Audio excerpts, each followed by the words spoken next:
తన సోదరుపై కామెంట్ చేశాడన్న కారణంతో ఒక వ్యక్తిని చపాతీ కర్రతో కొట్టి చంపిన ఘటనలో నిందితులు అరెస్టు చేసి రిమాండ్కు తరలిస్తున్నామని కూకట్పల్లి ఏసీపీ శ్రీనివాసరావు తెలిపారు. ఇక ఈరోజు కూకట్పల్లి పోలీస్ స్టేషన్లో ఏర్పాటు చేసిన మీడియా సమావేశంలో ఆయన వివరాలు వెల్లడించారు.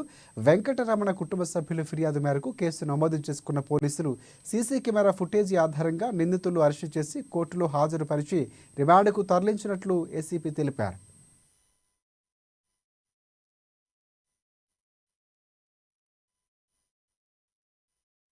తేదీ 22/11/2024 రాత్రి 11 గంటల ప్రాంతంలో దుర్గా టిఫిన్ సెంటర్ దగ్గర ఒక గుంపు కొట్లాడుకున్నారు.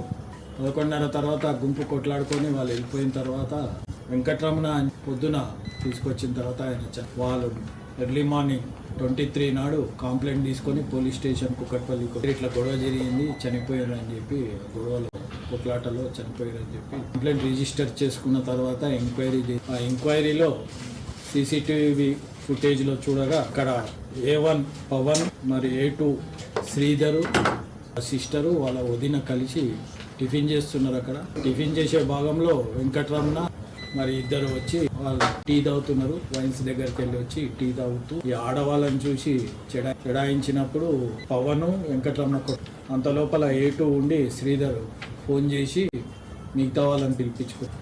వాళ్ళు నలుగురు కలిసి ఈ అబ్బాయిని వెంకటరమణను కొట్టారు. అక్కడనే టిఫిన్ సెంటర్లో ఈ చపాతీ కర్ర తీసుకొని కంతె పైన కొడితే బయటికి కనబడని గాయం లోపల అయింది. అక్కడి నుంచి మేనేజ్ చేసుకొని అందరూ విడిపోయి వెళ్ళిపోయారు. వెళ్ళిపోయిన తర్వాత నైట్ పడుకున్నాడు. పొద్దున్న లేచినాక ఈ వెంకటరమణకు వామిటింగ్స్ అయ్యి బాత్రూంలో కింద పడి వాళ్ళ తల్లిదండ్రులు హాస్పిటల్ తీసుకపోతే బ్రాడ్ డెడ్ అని చెప్పారు. ఆ కోణంలో SHO గారు